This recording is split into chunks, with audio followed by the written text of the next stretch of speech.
All right, howdy folks. Welcome back to the Squirtle Squad YouTube channel here, focused on the Gym Leader Challenge format of the Pokemon TCG game. In this video, what I'm going to do is go over day one of the Indianapolis 2026 Pokemon Regional Tournament. This is currently being held at the end of May and features the deck shown here. So this is the Berryama deck, which is a version of fighting recently to emerge from the Tricky Gym Andrew Mahone team, and this one was featured in another video from Andrew Mahone where he went to Arkansas and won a tournament with this list.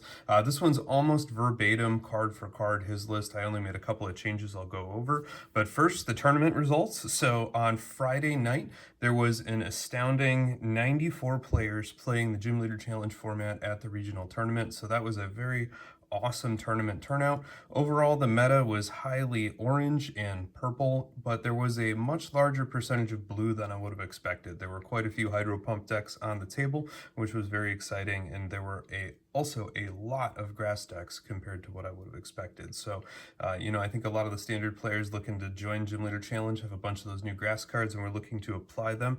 And not only that, if you're savvy on the meta, you can recognize that green is the nemesis of a lot of these new fighting cards, including the all-important new Tyrantrum, which is not featured in this deck.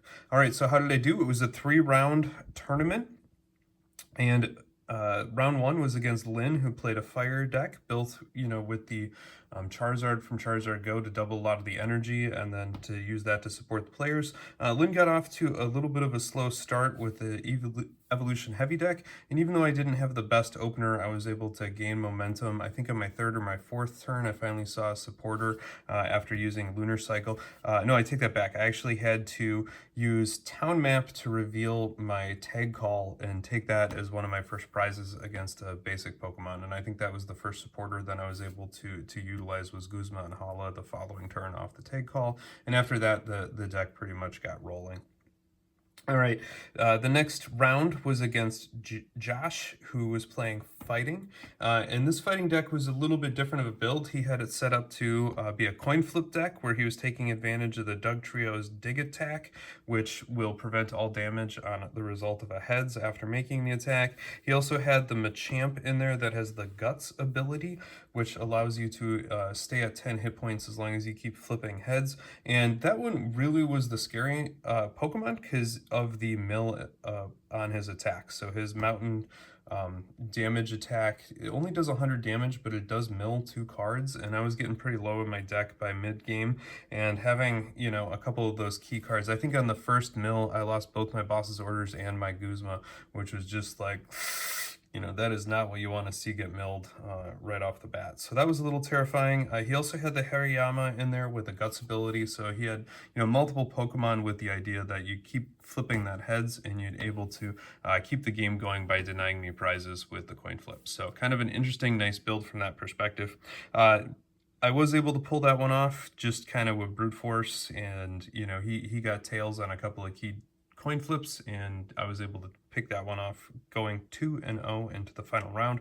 The final round was against Michael G, who was playing a Lost Zone Psychic build, and of course that is predicated on the Sableye Lost Mine attack, which requires you to get, I believe, 10 cards into the Lost Zone before you can start attacking with it, and it is mega powerful against a lot of decks once it gets going.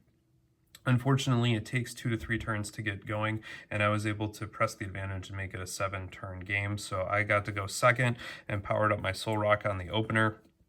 And then I only missed 1 attack against his Mewtwo with the Soul Rock on round 2. I was only able to get up to 110 damage, which I'll go over here, and the Mewtwo had 120 hit points, and so I didn't take the knockout on the second turn.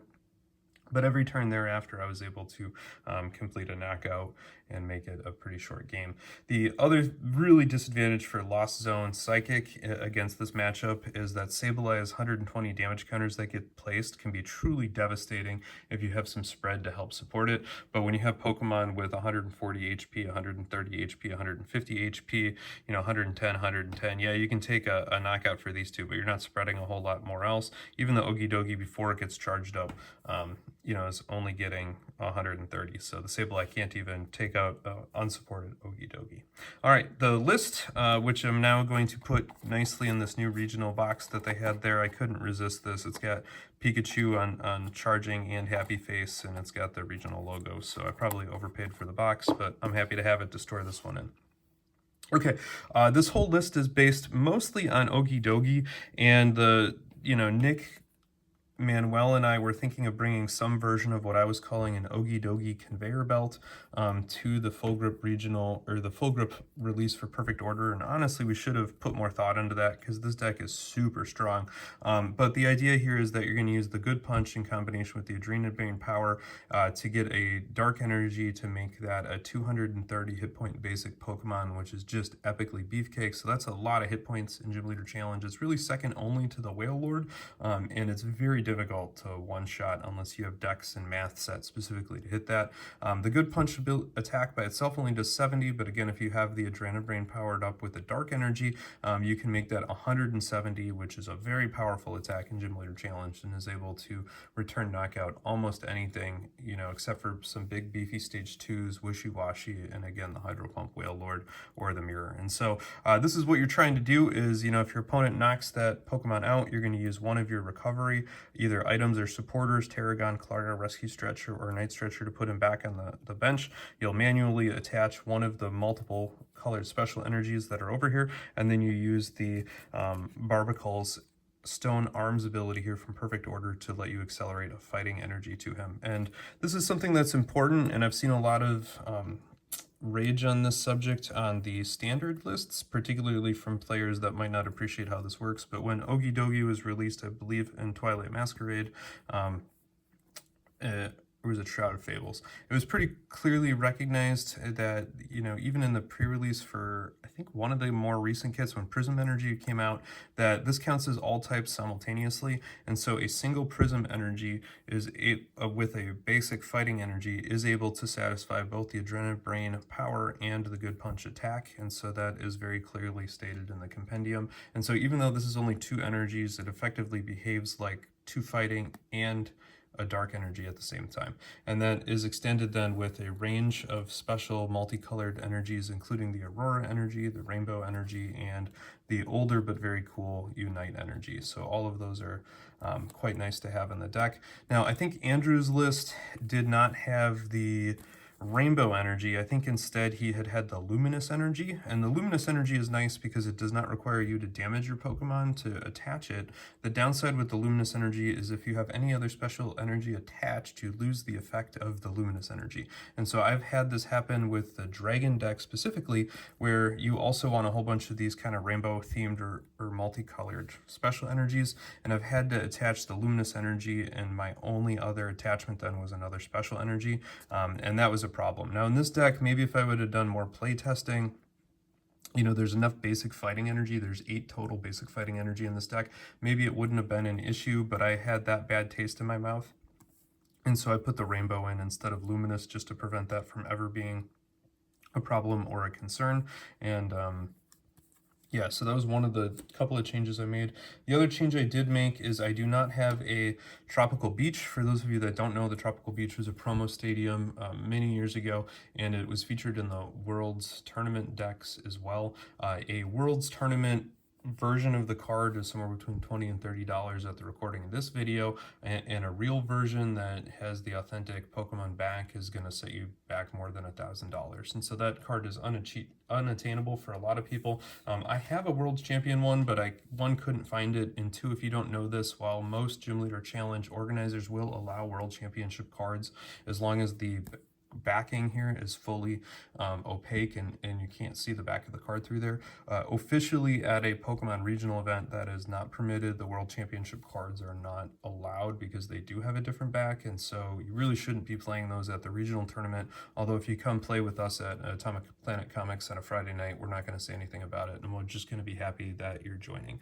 Regardless, I didn't have a Tropical Beach that was an official Pokemon promo instead of the World Champion, so I didn't want to make that risk. So I put in the Focus Sash.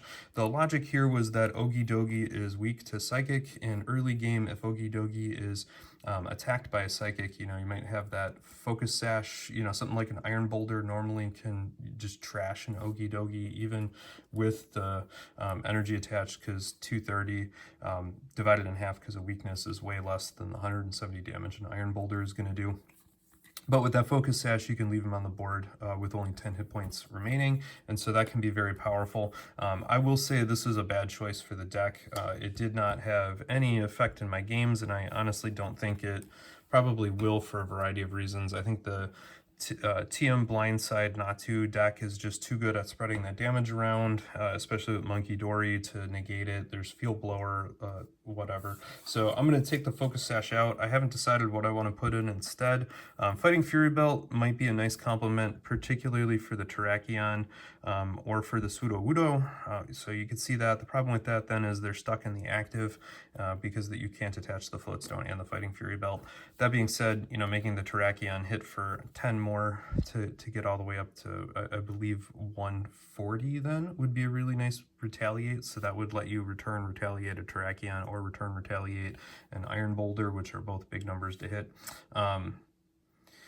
And also making him 180 hit points would take him out of the striking range of either a Good Punch or the Iron Boulder. So the Fighting Fury Belt has some contention. The Battle Compressor is a nice one too. So mid-game, if you don't hit your Battle VIP Pass, which is hanging out over here, or, if at that point you're not going to be using some of your other cards, like maybe Skyla mid to late game is suboptimal, you could pitch those out with Battle Compressor. The other nice use of Battle Compressor, which I have not gotten good at, is to early game, if it's in your opener, you can throw away some energy and some Pokemon from your deck to get them from your deck to your discard pile, and then you might be able to take advantage of Clara or Tarragon to go put them from your discard pile into your hand. So the combination of Clara and Battle Compressor, this to go from deck to discard and then Clara from discard to hand, effectively can be kind of a really perverted Pokemon or energy search. And so that has a good contention. The one that I actually think I might put in here is the Professor Kyuki, and the reason for that is this one lets you do a couple of extra damage, and I'll get to some damage math here in a second. But the really nice thing,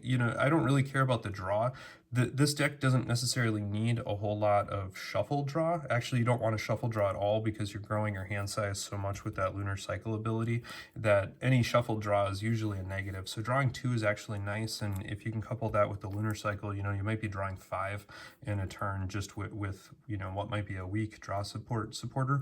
But the real advantage here is it gives you another opportunity to do 20 additional damage, and I'll get to that actually right now. So there is a lot of damage modification in this deck, which makes it exceptionally powerful, one of which is the Premium Powered Pro, the other of which is the Muscle Band, and then the last one here is the Strong Energy that also lets you add 20. So you can add 20, 20, and 30, and the reason that is important is if you get the Guzma Hala on turn 1, you can use Guzma Hala to go get the Muscle Band and the Strong Energy, attach them to your Soul Rock, and then the Soul Rock goes from 70 to 90 to 110, and that really helps you out in the mirror match because that's exactly what an opposing Soul Rock or Lunatone would do, and so this exact combination can be very powerful in the mirror to knock it out. There's also a lot of basic Pokemon, including the Sudowoodo, but other Psychic or whatever type Pokemon that might have 80 or 90 hit points, including important evolutions like the Malamar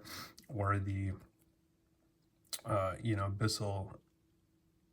Abyssal Hand, the Octillery from Hydro Pump. So there's a bunch of those draw support sitting right at either draw support or energy accelerating from discard that are sitting right at that 90 hit points.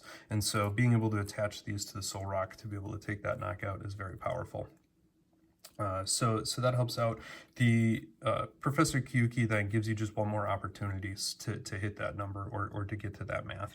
And the other really important math to hit is 240 because that's the Whale Lord. And I will say when Manuel and Nick and I were thinking about maybe bringing this before we pivoted to Psychic on Manuel's behalf, one of the things I was really struggling with was how to deal with the Whale Lord and the Hydro Pump deck, knowing that we would see at least some of that, and we did at the Full Grip tournament. And I had underappreciated the Hariyama, and so in this list, I think this is one of the more elegant solutions to get you there.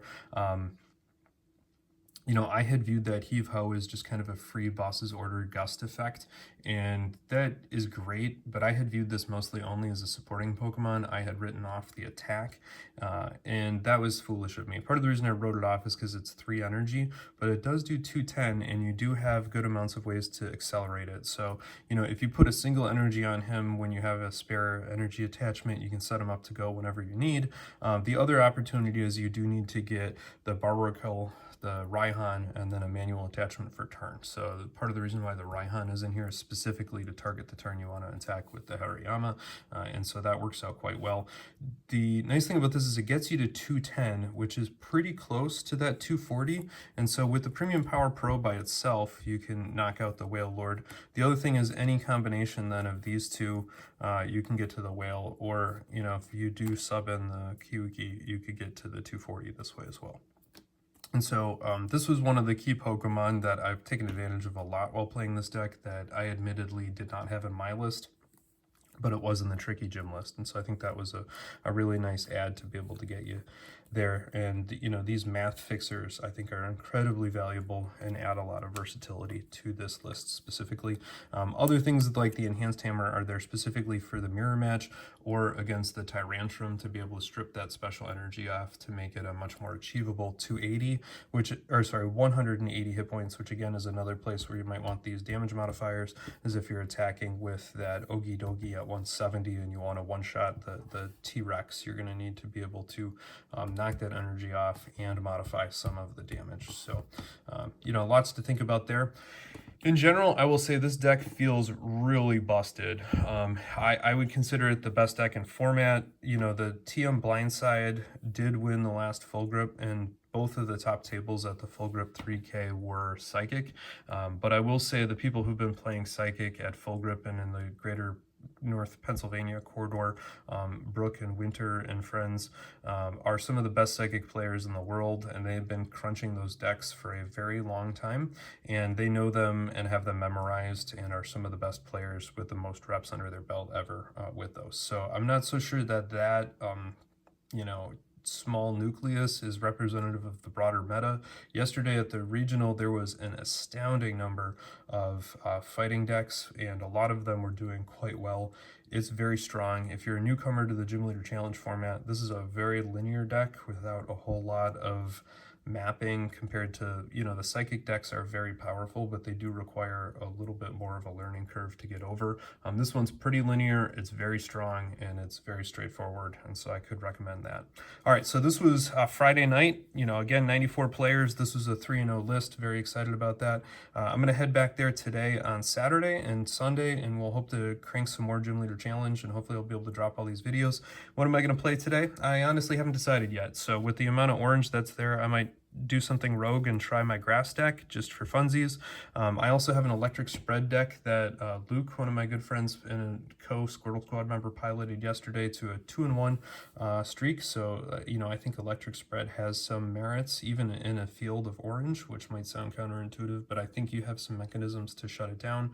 And I also just really love playing water, and so I might just play water for funsies. So we'll see how I go. Other than that, thank you for tuning in. Hopefully you enjoyed this review of the both the Barbiyama deck here, but also my experience at the regional tournament. Don't forget to leave some thumbs up on the videos, smash that subscribe button down below, leave me a comment question, and I'll try to link to Andrew Mahone's video on the origin of this deck list.